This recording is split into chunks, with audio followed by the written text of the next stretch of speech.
Hello friends, કેમ છો? આજે આપણે બનાવીશું એકદમ ચટપટા આલુ મટર સેન્ડવિચ. ઘરના જ મસાલાથી એકદમ ટેસ્ટી એવું સેન્ડવિચ બને છે અને મસાલો જે આપણે કરીશું એકદમ ચટપટો બનાવીશું, જેથી ઘરના બધાને ખૂબ જ ભાવે. સૌથી પહેલાં બાફેલા બટાકા લીધા છે કિલો જેવા. હવે એને છોલી લીધા છે અને પછી આ રીતે મેશરથી મેશ કરી લો. તો અહીંયા આગળ તમે ક્વોન્ટિટી ઓછી વધારે તમારા ઘરના પ્રમાણે કરી શકો છો. આટલા મસાલાથી તમે 2 પેકેટની જે મોટી બ્રેડ આવે એટલા સેન્ડવિચ તમે બનાવી શકો છો. બધા મસાલા જે બટાકા છે તે અહીંયા આગળ એકદમ પરફેક્ટ મેશ થઈ ગયા છે.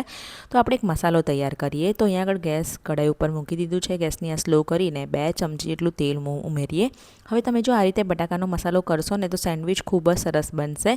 તો તેલ ગરમ થઈ જાય એટલે અડધી ચમચી રાઈ, અડધી ચમચી જીરું એડ કરવાનું છે. એક મીડિયમ સાઇઝની ડુંગળીને ઝીણી સમારેલી એડ કરી દો. ત્યાર પછી આદું અને મરચાંને સમારીને એડ કરો. સરસ રીતે થોડું સંતળાય એટલે અહીંયા આગળ વટાણા લીધા છે.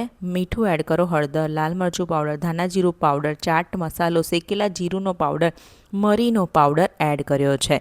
તો તમારે આટલા મસાલા તો એડ કરવાના છે. સેન્ડવિચને ચટપટું બનાવવા માટે ચાટ મસાલો જરૂરથી એડ કરજો. એનાથી સેન્ડવિચનો ટેસ્ટ આવશે. અને જે અહીંયા આગળ વટાણા છે તે મેં ફ્રોઝન લીધા છે, એટલે થોડા ઘણા કચરા બોઇલ જ હોય એટલે મેં અહીંયા આગળ ડાયરેક્ટ જ વઘારમાં એડ કર્યા છે. તમે ફ્રેશ વટાણા લો તો થોડીક વાર એને બોઇલ કરી અને પછીથી એડ કરો. હવે જે મસાલો સરસ સંતળાઈ જાય પછી તમારે બાફેલા બટાકા એડ કરવાના છે. જો તમે આ રીતે વઘાર કરીને મસાલો તૈયાર કરશો ને તો સેન્ડવિચનો જે અંદર જે મસાલો છે એકદમ પરફેક્ટ એનો ટેસ્ટ આવે છે. તો આ રીતે ચોક્કસથી કરજો. બધા જે બટાકા એડ કર્યા પછી હવે આપણે ચીલી ફ્લેક્સ એડ કરવાના છે. ચીલી ફ્લેક્સથી પણ એક ચટપટો અને થોડોક તીખો ટેસ્ટ આવે છે. બધા જ મસાલા એડ કરી દીધા છે. બાફતી વખતે બટાકામાં મીઠું નાખ્યું હતું એટલે એ પ્રમાણે મેં બેલેન્સ થાય અને ચાટ મસાલામાં પણ મીઠું આવે એટલે તમારે એ પ્રમાણે મીઠું એડ કરવાનું છે.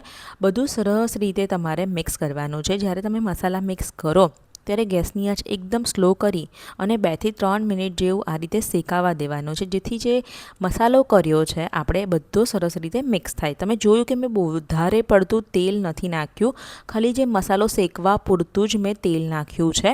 સરસ રીતે બધો જ મસાલો એકદમ મિક્સ થઈ ગયો છે. અહીંયા આગળ તમે કલરવાળું મરચું થોડો કલર લાવવા માટે એડ કરી શકો છો, પણ આપણો આ સ્વાદમાં એવો ચટપટો બટાકાનો મસાલો એકદમ તૈયાર થઈ ગયો છે. તો બસ મસાલો તૈયાર છે. તો ઉપરથી ફ્રેશ કાપેલા ધાણા નાખી દો, મિક્સ કરી લો અને મસાલાને તમે ઠંડુ થવા દો અને કાં તો તમે તરત જ સેન્ડવિચ બનાવી શકો છો. એકદમ પરફેક્ટ ચટપટો દેખાય એવો મસાલો તૈયાર છે. તો ચાલો હવે બ્રેડ તમે તમારા મનપસંદની કોઈ પણ લઈ શકો છો. અહીંયા આગળ મેં અત્યારે વ્હાઈટ જ બ્રેડ લીધી છે. હવે અહીંયા આગળ આપણે સેન્ડવિચ બનાવવા માટે ગ્રીન ચટણી અને બટર અને ચાટ મસાલો લેવાનો છે અને ચીઝ પણ મેં લીધું છે. તો તમે ગ્રીન ચટણીની રેસીપી ઓલરેડી મેં ચેનલ પર આપેલી જ છે, તમે જોઈ અને ગ્રીન ચટણી બનાવી શકો છો. આગળ જ્યારે ગુગરા સેન્ડવિચ બનાવ્યું હતું ત્યારે. હવે બંને બ્રેડ ઉપર સરસ રીતે બટર લગાવી દેવાનું છે. બટર જો રૂમ ટેમ્પરેચરવાળું હશે તો એકદમ પરફેક્ટ લાગી જશે. ત્યાર પછી આપણે હવે ગ્રીન ચટણી થોડીક તીખી બનાવવાની એટલે સેન્ડવિચ એકદમ ટેસ્ટી બને. ગ્રીન ચટણી લગાવ્યા પછી હવે ચાટ મસાલો આની ઉપર છિડકવાનો છે. તો આ રીતે નાના નાના સ્ટેપ કરશો ને તો સેન્ડવિચ એકદમ પરફેક્ટ બને છે. હવે જે બટાકાનો મસાલો કર્યો છે તે સરસ રીતે તમારે ભરી લેવાનો છે. જો તમારી પાસે પ્રોસેસ્ડ ચીઝ હોય તો તમે આની ઉપર છીની શકો છો. મેં આગળ ચીઝ સ્લાઇસ લીધું છે તો આની ઉપર હું લગાવી દઈશ. ચીઝ તમે તમારા ટેસ્ટ પ્રમાણે વધારે ઓછું કરી શકો છો. તો અહીંયા આગળ હું સ્લાઇસવાળું ચીઝ એડ કરું છું. તમે છીનીને ચીઝ આની ઉપર લગાવી અને પછી ઉપરની જે લેયરવાળી બ્રેડ છે તે ઢાંકી દેવાની. હવે આગળ મેં સ્લાઇસ ચીઝ ઉમેરી દીધું છે. ત્યાર પછી તમારે આ જે બ્રેડ છે એની ઉપર આપણે ચીલી ફ્લેક્સ લગાવી દેવાના છે તીખું કરવા માટે.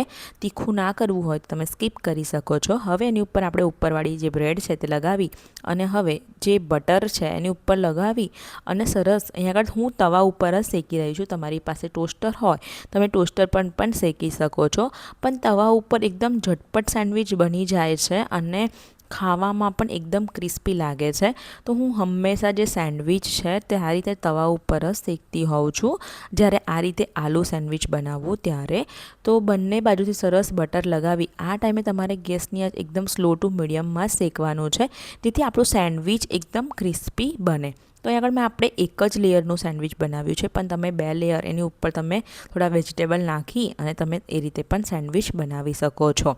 સરસ રીતે એકદમ ગોલ્ડન બ્રાઉન કલરની બ્રેડ થઈ જાય ત્યાં સુધીને તમારે શેકવાની છે. તમે જોઈ શકો છો એકદમ પરફેક્ટ ક્રિસ્પી આપણી આ સેન્ડવિચ થઈ ગઈ છે. સેમ રીતે તમારે બધી સેન્ડવિચને શેકી લેવાની છે.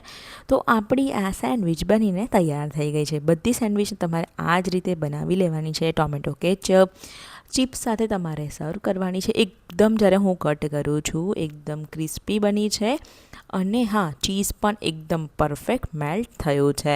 તો તમે જોઈ શકો છો. તો જોયું ને, તમે પણ ઘરે આ રીતે ચટપટું સેન્ડવિચ ચોક્કસથી બનાવજો. ઘરના બધાને ખૂબ જ પસંદ આવશે.